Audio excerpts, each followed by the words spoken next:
여러분 안녕하십니까? 어제 제가 일주일에 한 번 정도는 그 서점을 방문합니다. 서점에서 책을 사는 거는 이거를 오늘 사지 않으면 안 될 것 같다라고는 그 당위성이 있을 때는 그 구입을 하지만 대체로 저희들이 거래하는 곳에서 조금은 저렴하게 살 수 있어서 이제 서점 가서 쭉 이렇게 어떤 책들이 지금 나와 있는지 또 어떤 형태의 유료들이 책들로 지금 베스트셀러가 진행되고 있는지 많은 사람들은 어떤 책에 관심을 두는가라고 이걸 보기 위해서 정기적으로 일주일에 한 번씩 꼭 나가서 한참 동안 머물러 봅니다. 지금 최근에 계속적으로 이제 그 서점가에 많은 책들이 출간되는데 상당한 비중을 두고 있는 부분이 그 개인 심리와 행복이라고 하는 이 두 가지의 주제에 관심들을 많고 또 작가들이 이런 유형의 책들을 써내는 것 같습니다. 그럴만도 한 게 요즘 우리 사람들이 각각의 개인에 대한 그 자신의 삶에 대한 문제들을 진지하게 생각하고 있는 시기인 것 같습니다. 이게 코로나라고 하는 이 사태가 우리 사람들에게 개인에게 자기에게 집중할 수 있는 그런 어떤 시간적 안배를 갖게 하는 계기가 되지 않았을까. 그러다 보니까 그 개인에게 어떻게 자신을 극복하고 만들어 가야 될 것인가 라고 하는 이런 부분들에 대한 글들이 많이 나오게 되는 것 같습니다. 오늘 저는 여러분에게 그 맥스 루케이도 목사님의 그 책을 소개할 수 있어서 참 기쁘게 생각합니다. 이분은 우리 한국 교회에 굉장히 많이 알려진 분 중에 한 분이죠. 저는 바라기는 이런 분들을 좀 화상으로 초대해서 여러분 앞에 좀 대면할 수 있는 시간도 좀 가지고 싶은 그런 생각들도 막 갖고 있어서 조만간에 한번 시도해 보려고 합니다. 유명한 우리들이 그냥 책으로만 보았던 이런 저자들을, 국내 저자와 또 국외 저자들을 온라인상에서라도 함께 여러분에게 소개할 수 있는 시간들을 좀 가져보려고 합니다. 동시에 우리 한국교회 목회자들에게 실제로 필요한 영역들을 돕기 위해서 아주 다양한 연구들을 계속 해오고 있고 또 해가려고 하고 있습니다. 그래서 여러분 강의의 내용과 관계없이도 혹시 이런 것들을 좀 도와주면 좋겠다, 한국교회를 위해서 이런 좋은 안들을 갖고 계시면 말씀해 주시면 제가 성심을 다해서 준비해서 좀 말씀을 드리도록 그렇게 하겠습니다. 우선 오늘 강의에 대한 내용들을 좀 함께 좀 살펴가 보려고 합니다. 우리가 오늘 다루려고 하는 책은 행복전설 맥스 루케이도 책인데 여러분에게 꼭 읽었으면 좋겠다는 책 한 권을 소개해드리면 맥스 루케이도가 쓴 책 중에 예수님처럼이라고 하는 책이 있습니다. 아주 오래된 책입니다. 아마도 제 기억으로는 2000년도에 출간이 된 것으로 기억이 되고 제가 왜 여러분에게 다시 한번 추천을 드리느냐 하면 제가 처음 연구소를 시작하고 시작한 강의가 독서입니다. 독서. 책을 읽히는 훈련들을 목사님과 함께 매주마다 오프라인 상에서 연구소에 오셔서 목사님들이 함께 독서를 하고 또 그리고 1시간은 독서하고 1시간은 목회에 필요한 강의를 하고 이런 2시간 정도를 이끌을 때 제일 첫 번째 추천한 책이 맥스 루케이도의 예수님처럼이라고 하는 책인데 그 책을 그 당시 우리 회원들이 한 150명 정도가 매주 함께 모였는데 그분들이 그걸 읽고 설교를 100% 다 하셨습니다. 그런데 목사님들이 우시면서 설교한 거죠. 그 예수님처럼 책을 읽고 그만큼 굉장히 좋은 책입니다.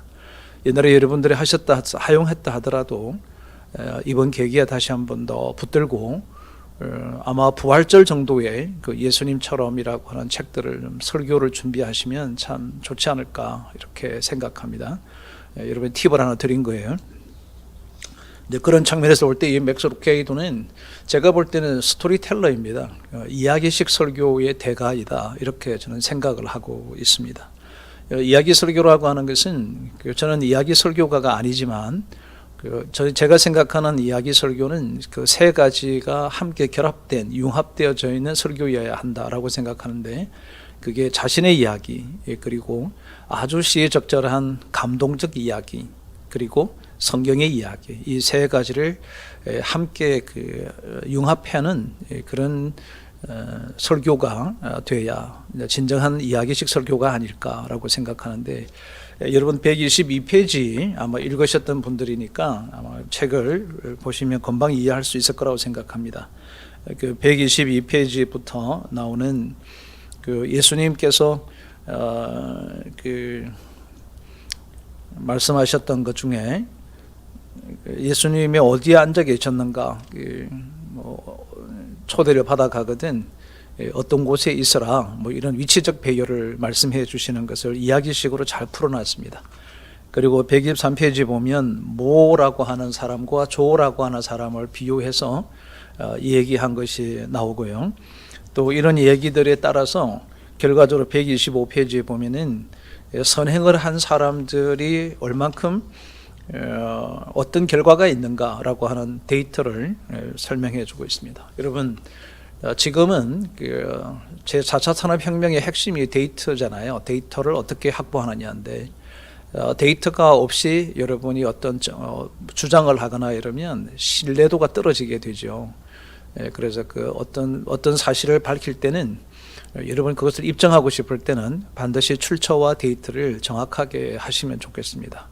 예를 들면 제가 오늘 작성해서 이번 구정 지나면 여러분들에게 보내드리려고 하는 그 전단지가 하나 있는데, 오늘 강의 내용과 밀접한 관련이 있어서 그렇습니다. 중보기도라고 하는 것이 있습니다. 이 중보기도 중직자를 훈련하려고 하는데, 제가 이 전단지 그 중간에 뭘 넣냐면은 우리나라의 기독교인들이 하루의 기도의 시간, 이게 얼만큼 되는가, 이것을 제가 데이터를 찾아서 그것을 기록해서 여러분에게 보내드릴 것입니다. 우리 한국교회가 그리스도인들이 하루에 몇 분 정도 기도한다, 얼만큼 줄었는가, 이런 것들도 나타나는 것을 볼 수 있죠. 그래서 여기도 아마 이 맥스 루케이도도 이야기꾼임에도 불구하고 그 데이터들을 잘 활용하고 있는 것을 125페이지에 볼 수 있죠. 제가 이 책을 읽으면서 굉장히 감동적인 것이 126페이지, 127페이지에 맥스 루케이도의 부모님에 대한 이야기를 하는데 참 멋있게 얘기하면, 이게 이야기 설교의 참 아름다운 진행 과정이거든요. 처음부터 제가 오늘은 저희 부모님에 대한 얘기하겠습니다, 이러면 이거 참 멋없는 이야기죠, 그죠? 그래서 쭉 설명해 나가는 이야기가 있습니다. 내 기억 속의 복도에는 사진 한 점이 걸려 있다. 그것은 두 사람의 사진이다. 이렇게 시작하는 거죠. 그리고 언제 이제 자기 부모라고 하는 것을 밝히느냐 하면 제일 마지막에 127페이지에 가서 그 아버지와 어머니의 섬김에 대한 이야기를 하면, 이게 여러분 저는 이야기 설교의 진수라고 생각하는 거죠. 구조가, 조합이요. 예수님의 이야기, 그리고 감동적인 실제적인 그 사건, 시기적절한 스토리, 그리고 자신의 삶에 체득된 이야기, 이 세 가지의 결합체. 여러분, 이런 설교를 우리가 함께 할 수 있으면 참 좋겠다 생각하는 거죠. 이게 오늘 이 행복 연습을 통해서 우리가 배우는 설교의 굉장히 중요한 유형 중에 하나가 라고 생각합니다. 그러므로 이 독서와 설교를 제가 우리 함께 목사님들을 섬기게 되었던 것은 이론과 실제를 함께 하자. 종전처럼 강단에서만 당신은 강단에 있는 게 참 좋을 것 같아, 이렇게 얘기하는 것은 우리 그 내조하는 분들이 강단에 계셔서 설교하는 걸 보면은 너무 멋있잖아요, 그죠? 남편, 신랑, 설교자가 보면은 완벽한 것 같고 이런데, 강단만 내려오면은 삶하고 설교한 거하고 전혀 다르기 때문에 아마 거기에서 오는 괴리감으로 인해서 부부싸움하면 이제 그런 얘기들을 종종 우리가 한다고 우리들이 그냥 푸념하잖아요. 그런 것을 이제 왜 그럴 일이 있을까? 그것은 제가 생각할 때는 우리가 실제로 설교를 하면서도 그 설교에 힘이 없는 것은 설교도로 살지 못해내는 것들에 대한 아쉬움들에 대한 역설적 반응이지 않을까라고 생각합니다. 그러므로 이 설교의 흐름이라고 하는 것은 하나님의 성경의 말씀 자체의 이론적 접근과 그리고 실제적인 내 삶 속에서의 체득이 되었던 것과 그것을 당신들이 이렇게 살아야 합니다, 이렇게 살았으면 좋겠습니다가 아니라 이렇게 사셔야 합니다 라고 하는 확정을 하는 확신에 찬 메시지를 전달해야 되지 않겠는가 라고 하는, 그것이 아마 제가 생각하는 설교여야 된다고 생각하기 때문에 이 독서와 설교의 체득화된 의미 중심의 설교를 계속적으로 반복해서 여러분들에게 강조하고 있습니다. 오늘날의 설교의 기능은 동기부여 기능이 가장 크죠. 뭐냐면 여러분 25분, 30분 정도 가지고 우리가 사실을 설명한다를 얼마나 설명하겠습니까? 교수님들이 학교 강단에서 강의를 하면 요즘은 기본이 60분, 50분 강의하잖아요. 50분을 다 해도 논리적으로 충분한 설명을 다 해내지 못하는데 우리 설교자들이 25분, 30분 정도 해서 성경에 있는 이야기를 본문 해석부터 시작해서 단어 구조 분석, 단어의 의미, 이것에 대한 배경 다 설명할 수가 없습니다. 그래서 여러분 이제는 설교 이러면 설교란 동기부여하는 것이다. 이 등식이 그렇게 성립된다라고 하는 거죠.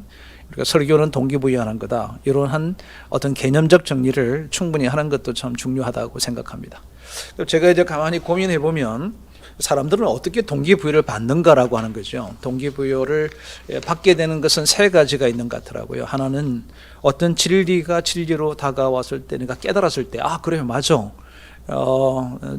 저게 맞아. 예를 들어서 이제 저도 이제 이렇게 여러분에게 독설에 대해서 강의를 하잖아요. 이 강의를 하면 이제 참여하신 분들이 그래, 맞아, 저렇게 하는 것이 옳을 거야. 이 깨닫게 될 때 동기부여가 된다라고 하는 거거든요. 그래서 어떻게 보면 이제 오늘 내가 여러분이 이제 이번 돌아오는 주일에 이제 구정이잖아요. 또 구정이지만 어차피 아직도 사회적 거리 때문에 100% 참여는 어려우니까 온라인으로 송출을 해야 될 것 같은데 여러분 설교를 할 때 내가 이번 주는 우리 교인들에게 이 사실을 좀 깨닫게 해야 되겠다. 이렇게 할 수 있다는 거죠. 내가 진정한 행복이 무엇인지를 좀 알게 해야 되겠다. 이렇게 해도 될 것 같아. 또 실제로 누군가가 그리 살았다라고 하는 간증을 듣거나 보게 될 때, 그렇죠? 이 간증의 효과잖아요. 우리가 전도 이러면 우리 많은 목사님들이 하시는 것이 전도 간증 집회 이런 거 해요. 왜 그럴까요? 내가 이론에 했던 것들을 실제로 그렇게 살았던 실정적인 사람들의 이야기를 직접 보고 들을 때 우리가 동기부여가 된다 그러죠. 또 세 번째는 이제 듣는 것보다 실제로 보게 될 때, 이건 뭐 가장 확실한 방법이잖아요. 내가 이것을 듣는 것보다는 보게 될 때 이렇게 동기부여가 된다라고 생각합니다. 여러분 저는 이 세 가지의 동기부여를 이 독서와 설교에 다 담자는 것입니다. 내가 직접 경험하고 경험한 사실을 경험된 것을 목사님이 얘기하는 것을 교인들이 보게 하자. 이런 것을 하는 것이 이제 독설입니다. 이 독설은 동기부여의 가장 온전한 체계라고 생각을 하는 거죠. 오늘도 제가 여러분 첫 서론의 포문을 열 때 제가 서점을 다녀왔습니다. 이렇게 얘기했습니다. 서점 갔더니 행복이라는 것과 개인적인 삶에 대한 심리적 부분에 많은 책들이 쏟아지고 있습니다. 이 말씀을 드렸습니다. 왜 그럼 제가 그 얘기 들었냐면 이게 시대적인 서기를 하는 거예요. 지금 이 시대 사람들의 관심이 행복이라는 것과 자기에게 지금 집중하고 있다라고 하는 것을 이제 말씀 나누기 위해서 여러분에게 그 얘기를 드린 거죠. 시대적 서기라고 하는 것은 시대적인 대안을 제시하는 것입니다. 여러분 행복 이러는데 지금 세상에 나와 있는 행복은 뭐냐면요, 너 위해서 살아. 너를 위해서 사는 거야. 이제는 너에게 투자도 하고 너를 위해서 보상도 하고 너가 즐겁고 기쁘게 해라. 너가 하고 싶은 거 해. 뭐 이런 게 행복입니다. 오늘 여러분 이 행복은 우리가 얘기하는 행복과는 정반대 있잖아요. 그죠? 우리의 행복은 타인을 위하여 우리가 그들을 섬겨줄 때, 타인을 위해서 살아갈 때 진정한 행복이다. 이것을 얘기하는 겁니다. 이게 시대적 대안을 제시하는 겁니다. 시대적 대안을 제시하는 거다. 그래서 저는 시대적 서기를 반드시 해야 된다. 시대적 서기를 해내기 위한 가장 강력한 도구는 여러분 주석집이 아니고 우리가 함께 시대에 지금 최근에 출간되고 있는 책들을 바라보는, 이들의 어떤 생각들을 갖고 있는지를 바라보고 그들을 해석해 가는 것. 그래서 독서를 빼고 여러분 설교한다라고 하는 것은 시대와 소통을 끊어버린 것과 똑같다라고 하는 거죠. 왜 젊은이들이 자꾸 교회를 떠나는 줄 아십니까? 설교가 진부하다는 것입니다. 시대에 아무런 얘기를 해주지 않는다라고 하는 거죠. 이 시대는 지금 자기들이 골머리 썩고 있고 아파하고 있는데 많은 사람들은 지금 행복을 자기를 위해서 살아가는 것이 행복이라고 난리를 치고 있는데 교회에 오면 그냥 성경 이야기만 계속 하고 있으니까 그 속에서의 거리감들을 많이 얘기하는 것을 많이 목도해 봅니다. 이제 우리는 시대적 서기라고 하는 것은 이러한 시대적 문제를 성경적인 답을 제시하는 것이 시대적 서기죠. 이 답을 제시한다라고 하는 것은 현재 우리가 살고 있는 시대의 언어로 바꾸는 것입니다. 이것을 통하여 우리가 전달할 때 소통이 이루어지는 것이다 라고 하는 거죠. 여러분, 소통이라고 하는 것은 내가 누구가 여러분과 함께 지금 얘기하는 것은 가만히 보고 있어도 얘기될 수 있죠. 그렇지만 이 언어라고 하는 것과 대화라고 하는 것이 있을 때 소통이 되는 것처럼 설교라고 하는 그 매개체를 통해 우리 성도들과의 그 소통이 일어나야 된다. 성도들은요, 이 시대를 살아가고 있을 때 내가 크리스찬으로서 어떻게 살았으면 좋을까 굉장한 고민이 있습니다. 진정한 크리스찬이라고 하면, 내가 정말로 진정한 크리스찬이라고 하면은 그들은 대부분 생각이 내가 이 시대를 살아가는데 어떻게 사는 것이 진짜 그리스도인일까라고 하는 생각을 갖는 거죠. 만약에 그런 생각을 하지 않고 있다고 한다면 저와 여러분이 할 일이 뭐냐면 그런 생각을 갖도록 하고 그런 생각을 가졌던 그들에게 성경적인 해답을 주므로 자기가 말씀을 붙들고 이제 이 험준한 세상을 살아갈 수 있도록 도와가는 것이 옳은 거다라고 하는 겁니다. 여러분, 제가 은혜로운 책들을 소개해 드리기도 할 겁니다. 그런데 저는 실용적인 서적들을 추천을 합니다라고 하는 전제를 미리 말씀을 드렸던 것입니다. 왜 그러냐면 목회 컨설팅 연구소라고 하는 것은 실제적 대안을 제시하는 거거든요. 지금 교인들은 추상적 대안을 듣고 싶은 게 아니란 말이죠. 왜 그러냐면은 성경 자체를 해석해 가거나 이해가 어려운 것은요, 모든 사람들의 지금 그 구글 사이트나 네이버에 들어가서 검색하면 여러분 사전 못지않게끔 내용들이 워낙에 방대하게 나와 있기 때문에 그 사실을 입증하고 있는 것들에 대한 내용이 무엇인가를 궁금하다기보다는 이 말씀을 내가 어떻게 지금 내가 실제 삶 속에서 살아내어야 하는가라고 하는 거죠. 행복하라 그런 거 알겠는데 그럼 내가 삶 속에서 어떻게 행복하게 행동할까? 타인을 위해서 살아라. 그래, 알겠습니다, 목사님. 그런데 타인을 위해서 살아간다는 것이 꼭 봉사만 해야 되는 건가? 이렇게 등식을 가지고 있다고 하는 성도들에게 저와 여러분이 제대로 행복의 실제적인 부분을 얘기해 주기 위해서 저는 실용서적들을 여러분이 지속적으로 읽어내셔야 한다라고 하는 거죠. 물론 균형을 유지해야 됩니다. 균형을 유지해야 되기 때문에 제가 그런 균형적 유지를 위해서 1대3 정도, 하나는 어떤 그 이론적 접근, 그리고 3권 정도는 실용적, 이렇게 원칙을 정하고 지금 책을 선별하고 있습니다. 우리는 이런 실용적인 서적들이 우리에게 주는 굉장히 중요한 그 인사이트라 그러죠. 어떤 아이디어 같은 거는 가장 신속하게 우리의 말씀들을 실제적 삶에 적용할 수 있도록 돕는 것에 있다라고 하는 것입니다. 그죠? 지금 여러분에게 소개하는 책 정도는 하루에 한 권 정도 읽고 끝내셔야 된다. 한 권 읽고 끝내라는 이야기는 뭐 다 접어라 이런 뜻이 아니고요. 전체 맥락을 한번 쭉 보라는 거죠. 여러분, 그 극장 가끔 가시나요? 뭐 대답은 안 하고 고개라도 좀 끄덕여 주면 감사하죠. 극장 가끔 가거나 TV에서 이렇게 그 넷플릭스 같은 거를 이렇게 보시면은 여러분 영화는요 중간에 끊고 이렇게 내일 좀 다시 또 연이어서 보고 그래도 되죠. 여러분, 그렇게 하면요 뭘 잃어버립니까? 그 플롯을 잃어버려요. 줄거리를 쭉 이렇게 잊어버리게 됩니다. 여러분, 영화를 보면 2시간 동안 이렇게 쭉 보아봐서 전체적인 흐름을 익히잖아요. 그럼 여러분, 그 영화 2시간을 보는 중에 그들이 나눴던 대사를 다 기억합니까? 대사 기억 못하죠. 그럼 뭘 봅니까? 숲을 보는 거잖아요. 전체를 한번 보는 거잖아요. 아, 이 영화는 지금 이런 얘기구나. 참 너무 좋다. 그러면 이 사이트 들어가서 그들 중에서 나누었던 대화들, 그 참 굉장히 중요한 얘기를 했는데 그게 무슨 얘기일까 하고 다시 들어가서 보는 거잖아요. 그러면 그 영화를 보는 의미가 또 달라지는 거거든요. 그래서 여러분, 제가 볼 때는 좋은 영화는 3번 정도 보시면 참 좋아요. 여러분, 5월이 되면은 제가 꼭 추천하는 영화가 하나 있어요. 블랙이라고 하는 BLACK, 블랙이라는 영화를 꼭 추천합니다. 우리 교사들에게 꼭 보여줘야 될 굉장히 중요한 영화입니다. 제가 그거는요 영화관에 가서 3번을 봤어요. 3번 영화관에서. 그러니까 10,000원씩만 하죠. 그리고 그것도 모자라 가지고요 제가 그 DVD를 사가지고 지금 보관하고 있습니다. 그만큼 굉장히 교사들에게 멘토링에 있어서 교사들이 어떻게 제자들을 양육해야 되는지에 대한 영화로 만들어진 영화 중에 가장 독보적인 영화다 이렇게 여전히 생각하고 있어서 제가 교사 세미나 가면 그 블랙보라고 계속 얘기를 많이 하죠. 이제 그런 측면에서 보면 여러분 한 2시간 반 정도는 그냥 쭉 아침에 일어나셔서 이렇게 스크린 해보는 거죠. 영화 보듯이 그래서 제가 읽은 독서법은 이름이 이제 스크린 독서법 이렇게 제가 제 명을 지은 거죠. 출간하고 올해 안에 출간되도록 기도해 주시면 좋겠습니다. 기본 틀도 다 갖춰졌고 내용도 다 갖춰졌는데 아직 출간해내지 못하고 있습니다. 제 독서법은 스크린 독서법입니다. 영화를 보듯이 책을 좀 보아라, 그런 거죠. 이런 것들을 해보셔야 되지 않겠냐라고 하는 겁니다. 여러분, 행복은 과연 어떻게 일어날까? 행복은 연습을 통해서 일어난다. 행복과 연습은 같이 가야 되는 단어다라고 하는 겁니다. 그럼 우리는 이제 중요한 건 뭐냐면 이 행복이라는 정의하고 그리고 연습이라는 것은 도대체 무엇일까라고 하는 거죠. 여러분, 행복이라고 하는 것, 이것은 어쩌면 우리들이 추구하는 본질적 바람이지 않을까. 그렇죠. 여러분, 우리 이러잖아요. 목회가 행복하십니까? 행복하세요?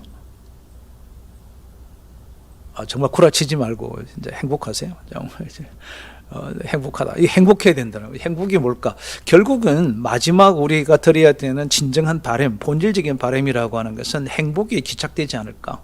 누구나 인생의 행복한 삶을 살고 싶어하고 행복한 목회, 행복한 사업, 행복한 가정, 행복한 인생, 그렇죠?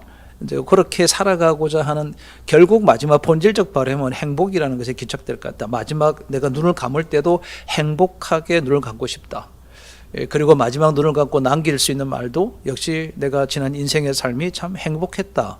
이렇게 후회 없이 살아낼 수 있는 단어를 하나가 저는 행복이지 않을까라고 하는 거죠. 그런데 이 행복이라고 하는 게 평상시에 반복적으로 학습되지 않으면, 체질화되지 않으면 행복을 못 느낄 것 같아요. 그죠? 입으로만 나 행복해, 우리 행복하게 살자. 그런데 내 체감은 행복이 아니야. 그럼 우리는 그를 보고 행복하다고 얘기하기 어렵잖아요. 그죠? 자, 그렇다면 오늘 이 책은 정말 크리스찬들이 가져야 되는 진정한 행복을 갖기 위해서 우리가 뭘 해야 되는가? 또 행복이란 도대체, 크리스찬의 행복은 도대체 무엇을 얘기하는 것인가를 제가 이렇게 행복에 대한 책들을 한 2년 전에 우리 독서 모임을 할 때도 제가 이 행복의 기원의 책도 읽혔고 막 했는데요. 이 행복에 대한 성경적인 정의와 그리고 성경적인 삶에 대한 지침을 주는 가장 교과서적인 책이 우리가 함께 읽었던 행복 연습이라고 하는 그 맥스 루케이도의 책이다, 이렇게 이제 생각을 하고 여러분에게 추천을 해 드린 거죠. 자, 그렇다면 도대체 행복은 어떻게 오는 걸까? 저는 한 3가지를 이렇게 정리를 먼저 해본 거죠. 전체적으로 보면 행복을 우리가 왜 노려야 할까? 방금 말씀드렸던 것처럼 이 행복을 통해서 사람들이 갖고 있는, 모든 사람들이 그 갈망들을 해결해 줄 수 있기 때문일 것이다. 그죠? 또 행복을 통해서 12페이지에 보시면 진정으로 우리가 무슨 유익을 얻을 수 있을 것인가를 정확하게 설명해 주는 그런 내용들이 참 나오죠. 모든 사람들이 행복을 갈망하는데 이 행복에서 우리는 그 유익을 얻을 수 있다라고 하는 겁니다. 그 설명은 여러분 12페이지에 중간쯤에 보면 나와 있습니다. 행복에 대한 정의가 천명해야 되죠. 행복은, 세속적인 행복은 소유에 있다면 영적인 행복은 베품에 있다. 완전히 반대입니다. 그죠?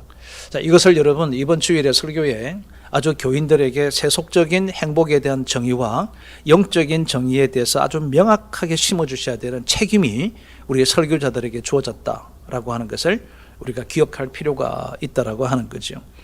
그리고 이 세속적인 행복의 번역자가 표현을 참 잘했는데요. 정문과 후문이 좋아야 된다. 이런 거죠. 우리 여러분 이런 거 있잖아요. 그죠? 교회 새신자 새가족 관리 이런 거 강의하면 앞문을 활짝 열고 뒷문을 꽉 막아라. 창문도 막아라. 그 윗뚜껑도 잘 막아야 돼요. 왜 자꾸 천국 많이 가면 안 되잖아요. 전도했는데 맨날 들어오는 사람에 비해서 하늘 가나라 가는 사람이 많으면 안 되니까 다 문을 닫아라 이러잖아요. 그런데 이 맥스 루케이도의 책에서는 영적인 행복이라는 것은 후문을 여는 것이다. 베푸는 것이다. 들어오는 것만 내가 입마에 포켓만 하는 것이 아니라 이 아웃풋을 해내는, 흘러내는 것이다. 이게 진짜 행복이다라고 하는 거죠. 여러분 누군가에게 무엇을 줄 때 행복함을 느껴보셨어요? 이게 오늘 저와 여러분이 이번 주에 체득해야 될 것들 굉장히 중요해요. 타이밍이 너무 좋은 거죠. 여러분 지난주 행복했으면 이번 구정은 아마 행복함을 좀 많이 느낄 수 있을 거예요. 그래서 어쩌면 구정주일에 이 행복 연습이라는 설명이 교인들에게 공감대 형성이 많이 될 겁니다. 우리 물어보는 거죠. 여러분이 선물을 받을 때 기쁨이 있느냐? 누구에게 선물을 할 때가 기쁘냐? 이거 한번 물어보죠. 그러면 내 마음속에서 50대 50이다 이러면 아직까지 내가 성숙하지 못한 거고 진짜 행복을 모르는 거고, 나는 받는 것도 좋긴 한데 내가 누군가에 이렇게 베풀었더니 그 베푸는 것만으로도 너무 행복하다라고 하는 거죠. 여러분 진짜 행복은 이렇게 누구에게 베풀잖아요. 정말 행복은 뭐냐면요, 내게 돌아올 수가 없는 곳에 내가 베풀 때 진짜 행복하다 그럽니다. 내가 이걸 어떤 행복을 어떤 그 사랑을 베풀었는데 그 베품을 받았던 사람으로부터 내가 리턴하지 않을 때 진짜 그게 행복하다 이렇게 얘기를 해요. 이런 것이다. 그 밑에 보면 당구장 마크로 제가 뭐라고 이렇게 보내드렸냐면, 세상의 한 기퉁이를 밝게 하는 조용한 혁명, 이것이 행복이다. 이걸 이제 지난주에 말씀드렸던 어록입니다. 어록이죠. 어록. 행복이란 세상의 한 기퉁이를 밝게 하는 조용한 혁명이다. 그러니까 여러분, 이 땅이 우리가 뭐 혁명적인 사람, 지금 뭐 저기 미얀마가 지금 난리가 아니잖아요. 그죠? 혁명, 쿠데타가 일어나는 거죠. 제가 볼 때 혁명은 너무 좋은 이야기고 쿠데타가 맞는 것 같아요. 이제 쿠데타가 일어났습니다. 여러분, 그렇게 해서 혁명이 일어날까요? 저는 이 사회를 여러분 밝게 할 수 있는 방법이 뭘까요? 제가 생각할 때는 이 세상을 밝게 할 수 있는 소금과 빛을 할 수 있는 것은 이 조용한 혁명인 진정한 행복을 우리 교인들이 좀 하게 했으면 좋겠다. 정말 진정한 행복을 하게 하자. 불행하게도 여러분 얼마 전에 뉴스 보셔서 알 텐데, 서울시청 앞에 그 사랑의 온도계, 제가 여러분에게 한 말씀 드렸어요. 사랑의 온도계가요, 아직 2021년도의 목표를요 1월에 끝내버렸어요. 1월에 그 100도까지 올라가는 것이 다 끝나버린 거예요. 이 말은 물론 그 안에 예수 믿는 사람들이 많을 거라고 생각을 해요. 그런데 세상 사람들도 남들에게 베푸는 것을 통해서 행복이 무엇인지를 안다라고 하는 것을 우리가 기억해 볼 필요가 있다라고 하는 거죠. 제 동력자 중에는 아마 오늘 인간극장의 그 네 명의 쌍둥이에 대한 그 시리즈 방송이 나왔거든요. 저희 동력자 중에 한 가정인데, 이 가정에 애가 5이에요. 네 쌍둥이를 놓고 한 10여 년 전에 인간극장에 한번 나왔다가 이번에 이제 그 아이들이 어떻게 성장하고 있는지를 촬영을 해서 연속 시리즈로 쭉 나갑니다. 그런데 저는 제 동력자임에도 불구하고 이렇게 자주 섬기지를 못하는데요.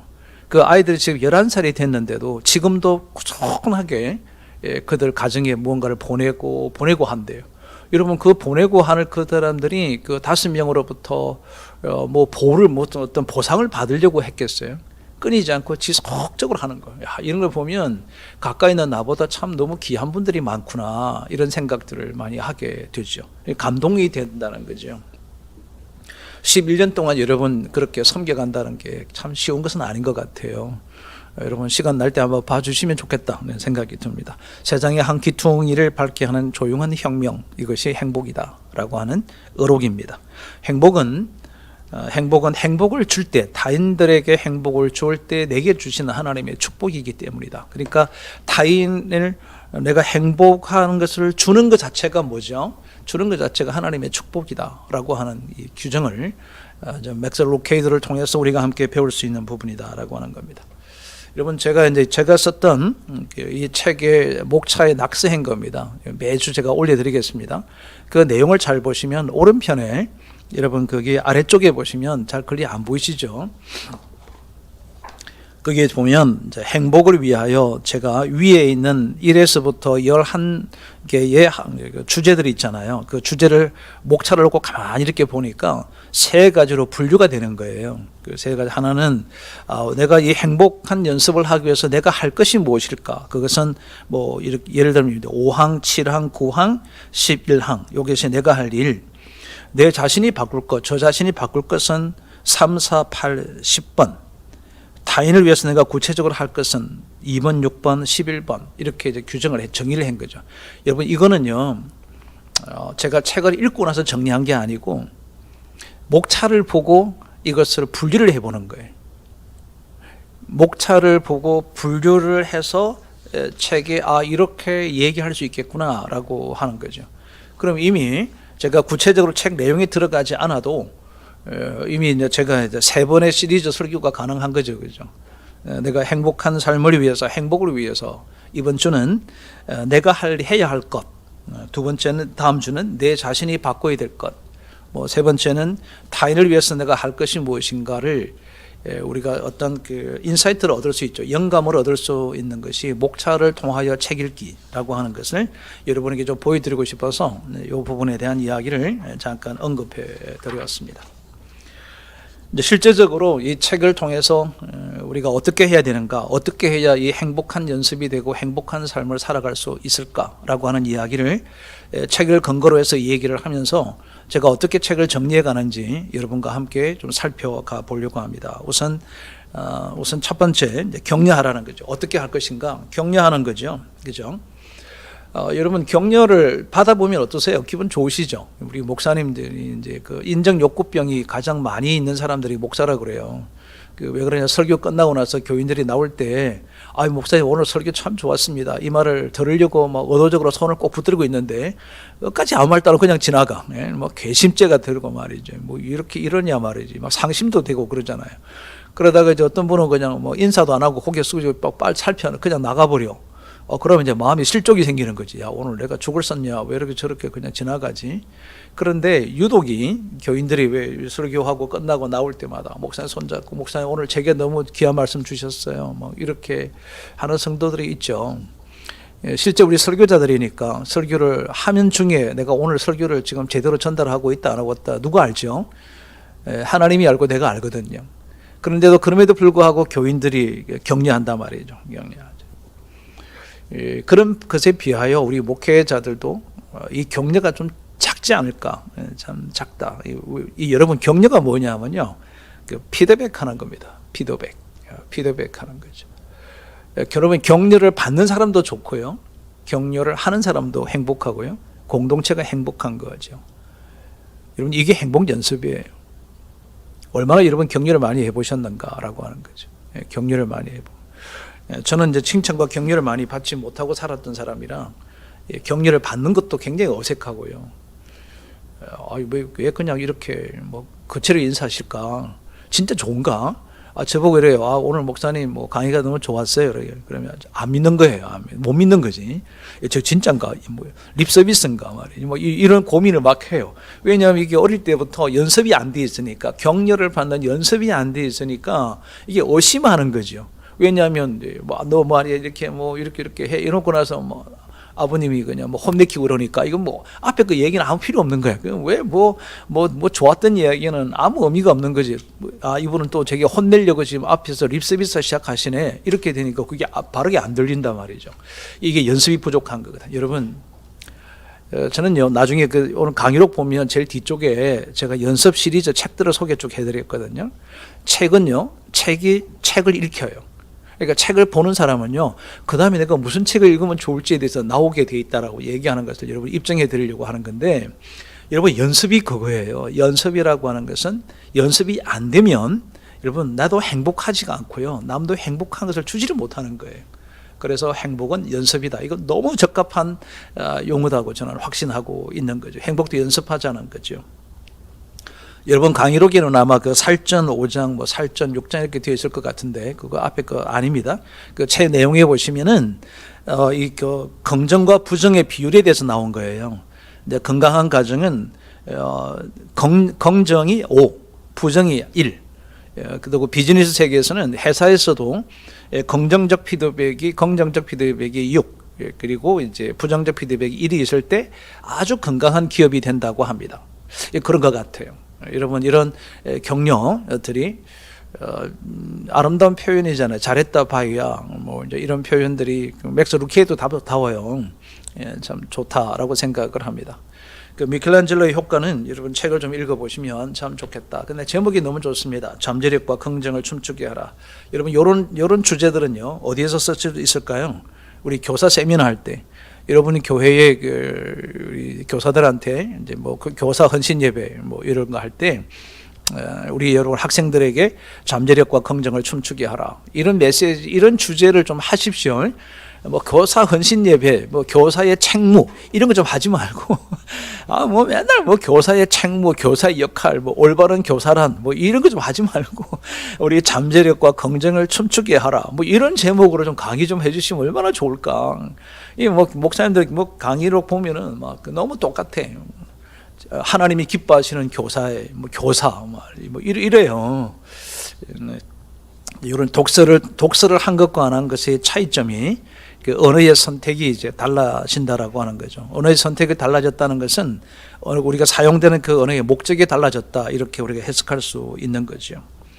여러분 이 격려라고 하는 것하고 이 격려라고 하는 것은 격려할 때 빼놓을 수 없는 것이 여러분 멘토링입니다. 멘토링. 여러분 실제로 지금 우리 한국 교회 목회자들이나 우리 한국 사회가 멘토링의 역할 자체에 대한 인식이 너무 적다 보니까 부모님들도 그 자녀를 교육할 때 교육한다 그러잖아요. 사실은 여러분 그 책 제가 추천해 드렸는데 인생 코칭이라는 책을 제가 추천해 드렸는데 존 우드라고 하는 분에서 인생 코칭 아주 얇은 책이에요. 그 책을 뚜껑을 딱 열면요. 무슨 말부터 시작되느냐 하면 오늘 제가 이렇게 되었던 것은 내 할아버지, 내 아버지, 나의 멘토였던 할아버지와 아버지로부터 받았던 멘토에 의해서 오늘 제가 이렇게 되었다 이렇게 시작합니다. 그러니까 이미 이제 어떤 탁월한 사람들에게는 부모님들이 멘토가 이미 되었고 그리고 주변의 사람들의 멘토를 만났다라고 하는 거죠. 그런 측면에서 보면 우리 목사님들은 멘토로서 인생의 스승으로서 될 수 있는 가장 적합한 위치에 있는 하나님께서 특별한 은혜를 주신 위치에 있는 것이 목회자들이지 않을까. 그래서 저는 우리 목사님들에게 아주 강력하게 말씀드리고 싶은 것은 멘토가 되십시오. 목사이면서 멘토가 되는 것이 궁극적인 우리의 도착지가 되어야 되지 않을까라고 하는 생각을 갖습니다. 이미 여러분에게 이제 강구했던 것처럼 멘토링 노트를 저희들이 이번에 이제 인쇄를 잘 만들어졌습니다. 구정 지나고 나서 이제 배송을 할 수 있을 것 같은데 자세한 안내 지침을 별도로 드리도록 그렇게 하겠습니다. 멘토링 목회에 대해서 이번에 이제 필리핀에 우리 여기 소장님 들어오셨는데 필리핀에서 PMSC에서 멘토링 목회를 섬겨드립니다. 그러니까 한 20분 정도의 우리 목사님, 선교사님들을 모시고 제 6기가 시작됩니다. 이 말씀 드렸더니 몇몇 우리 목사님들께서 멘토링 목회 우리 한국에서는 하지 않냐 이 말씀 하셔서 저희들이 한 3월 말경 정도가 참 좋겠다 생각해서 제 7기 모집을 해야 되지 않을까 이런 생각을 갖고 있습니다. 그 이유는 여러분 이제 겨울에는 약간 움츠리들이 있어서 교인들하고의 멘토링을 만남도 좀 어렵고 사회적 거리두기도 완화되기가 어려워서 그런데 봄이 되면 아마도 이 사회적 거리두기가 다소 좋아지지 않을까. 뭐 지금은 제 4회 대유행이 올 것이다. 뭐 이런 얘기를 많이 하고 있습니다만은 백신 효과가 드러난다는 전제를 보면 4월, 5월 정도 되면 다소 만나는 것이 용이해진다면 여전히 우리는 코로나가 최종으로 종식되는 올해까지는 강력한 목회의 도구 중에 하나가 멘토링 목회라고 저는 생각하기 때문에 제 7기 모집을 해보려고 생각하고 있습니다. 예수님께서는 베드로를 극찬한 거 아시죠? 너는 반석이 되게 하리라. 여러분이 제가 예수님께서 베드로를 이제 칭찬할 때 내가 교회의 머리가 되고 너가 반석이 되리라. 너가 이제는 베드로로 하라.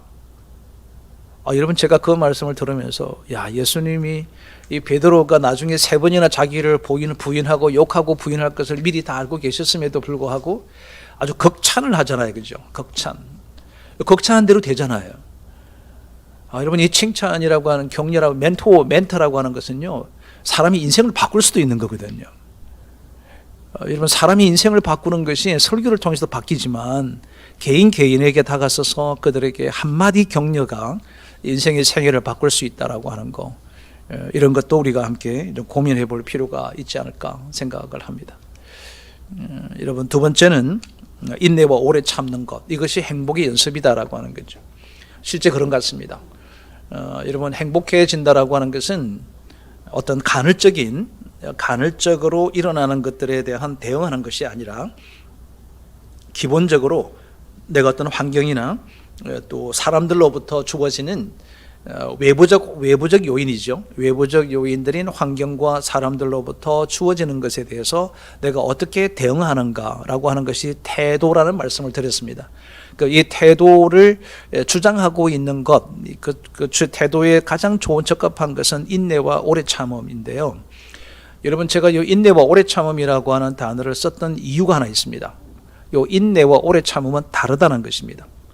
인내와 오래 참음이 어떻게 다르냐면, 인내라고 하는 것은 외부적 환경의 변화에 참을 때 인내한다 그럽니다. 경제적으로 어렵다든지 자연재해가 와서 어려워졌다. 어떤 그 외부적 환경으로부터 주어질 때 참을 때는 인내라는 말을 쓰고요. 오래 참는다고 할 때는 뭐냐면 사람들로부터 받는 어떤 압력, 사람들로부터 받는 고통, 이럴 때 이제 우리가 오래 참는다 이렇게 쓰거든요. 그래서 고린도전서 13장의 사랑을 보면 사랑은 인내하고 이렇게 안 돼 있고요. 사랑은 뭐라고 되어 있습니까? 오래 참고 이렇게 되어 있습니다. 그죠? 그리고 우리 그 바울서 신서를 보면은 우리가 뭐가 나옵니까? 고난 속에서, 고난은 인내를 낳고 인내를 낳는다 그랬잖아요. 그죠? 그 인내가 뭐냐면 외부적 환경, 핍박이나 어떤 외부적인 자극이나 방해가 왔을 때 뭐 하라는 거죠? 참아라. 그때 인내한다. 이렇게 하는 거거든요. 결국은 우리가 어떤 인내나 오래 참음이라고 함축되어져서 하는 건데요. 이렇게 할 때 이것을 도대체 어떤 효과가 있는가, 인내하면 어떤 일이 벌어지는가라고 하는 거죠. 무엇을 해야 될 것인가라고 하는 건데요. 제가 여기 참 좋은 말이 뭐냐면 기쁨의 창고가 두루든다. 이런 말이 너무 좋은 거예요. 그죠? 내가 짜증을 내고 막 이렇게 어떤 뭐라 그럴까요? 반응에 대해서 부정적으로 대응을 하게 되면 내 속에 있는 기쁨이 창고가 줄어든다. 이거 맞는 것 같아요. 그죠? 여러분, 그 외부적 환경으로부터 내가 견뎌내지 못하면 뭐 우라통이 치민다 그러잖아요. 뭐 분노가 폭발할 것 같아. 뭐 미쳐버릴 것 같아. 뭐 극단적으로는. 그죠? 여러분 진짜 미쳐버릴 것 같아. 몇 번 싸우면 미칠 것 같아요. 그죠? 그러니까 어떤 외부적 이런 것들로부터 주어지는 것을 내가 해결해내지 못하면 내 기쁨이 창고가 줄어든다. 이런 표현들이 우리들에게서 좀 잘 나올 수 있으면 참 좋겠다. 이런 생각이죠. 그런데 이 맥스가 이제 얘기한 내용 중에 아주 중요한 요점이 하나 있습니다. 그게요, 행복이란 감정이 아니고 결정이다라고 하는 거죠. 여러분, 이 말씀 이해하셨습니까? 행복이라고 하는 것은 결정이다. 지금 이건요, 제가 한참 동안 묵상했습니다. 행복이란 왜 이게 감정이 아니고 결정이라고 할까? 왜 그러냐면 외부적 환경과 외부의 사람들로부터 주어지는 것에서 내가 이것을 내가 받을 것인가, 그대로 나를 담을 것인가, 이거를 밀어낼 것인가는 누가 결정하죠? 내가 결정하는 거기 때문에 내가 정말 행복하다라고 하는 것은 철저하로 내가 결정하는 것에 달려있다. 이 말의 의미인 거죠. 참 그래서 글을 참 잘 쓴다. 여러분, 실제로 맥스 루케이도 설교를 여러분에게 한번 들려주고 싶었는데 제가 이렇게 찾아보니까 이렇게 합당한 뭐 자막 처리가 된 것도 몇 개 있긴 한데요. 이렇게 합당한 것이 없어서 제가 지난번처럼 여러분에게 보여드리지 못했거든요. 참 좋은 얘기가 너무 재밌습니다. 그죠? 언어도 너무 맞고요. 행복이라는 감정이 아니다. 우리는 행복을 감정이라 생각하잖아요. 내가 어떤 것에 좋은 것이 주어지면 내가 반응하는 것으로 생각하는데 그렇지 않고 행복은 내 결정이다. 내가 어떻게 이 사항들을 결정하느냐에 따라서 행복할 수 있고 안 행복할 수 있다. 그렇습니다. 확실한 것 같아요. 여러분, 외부에 누가 막 압력을 가해요. 내게 뭐 엄청난 어려움을 줘요. 그리고 그걸 받아들이지 않으면 내 속에는 내가 행복을 유지할 수 있는 거예요. 근데 그거 누가 나에게 뭐 공격해오면 그걸 그대로 다 받아버려. 다 받으니까 내 속에 뭐가 줄어들죠? 기쁨의 창고가 줄어드니까 짜증스럽고 힘들고 막 고통스럽고 이렇게 되는 거기 때문에 여러분, 행복은 결정이다. 이것도 어록이죠, 어록. 여러분이 만약에 이제 이번 주에 행복 설교 하게 되면 그 행복 마지막 말에 여러분, 행복이란 자기 결정입니다. 요 말 한마디를 남기라는 얘기입니다. 요게 어록을 한 편의 설교에 한 가지의 그 어록들을 남겨두시면 좋겠다라고 하는 거죠. 여러분, 오늘 저는 이제 행복의 가장 극단적인 표현이 뭐라고 생각하느냐면 이 세컨드 리더십이라고 생각하는 거죠. 섬김의 리더십. 우리 목회 동력자 여러분들을 귀한 자리로 초대하고 싶습니다. 목회 컨설팅 연구소에서 운영하고 있는 독서와 설교라고 하는 코너입니다. 이것은 세미나가 아니라 우리 목회자들이 반드시 행해야 하는 아주 중요한 독서와 그리고 설교를 디자인하는 일에 여러분들을 초대하고 싶습니다. 이엠 바운즈는 설교의 능력은 기도에 있다라는 책을 통해 설교자들에게 세 가지를 강조했었습니다. 우선 첫 번째는 성경에 대한 의미중심적인 해석과 깊이 있는 연구가 첫 번째고, 두 번째로는 그 시대를 조망하고 있는 독서라고 했습니다. 1번과 2번, 첫 번째와 두 번째를 결합된 성령의 기름 부으심이 있을 때 비로소 온전한 설교가 이루어진다라고 했습니다. 이런 측면에서 저는 우리 한국교회 목회자들이 여전히 독서하고 여전히 설교하고 계시지만 이것을 보다도 심도 있고 또 포괄적으로 통전적으로 이 시대를 아우르는 체득화된 어미 중심의 설교를 하는 방법들을 함께 나누려고 합니다. 설교자 입장이 아니라 설교 컨설턴트의 입장에서 설교를 재해석하고 독서를 새로운 각도에서 바라보고 읽어내는 그런 귀중한 시간으로 여러분들과 함께하고 싶습니다.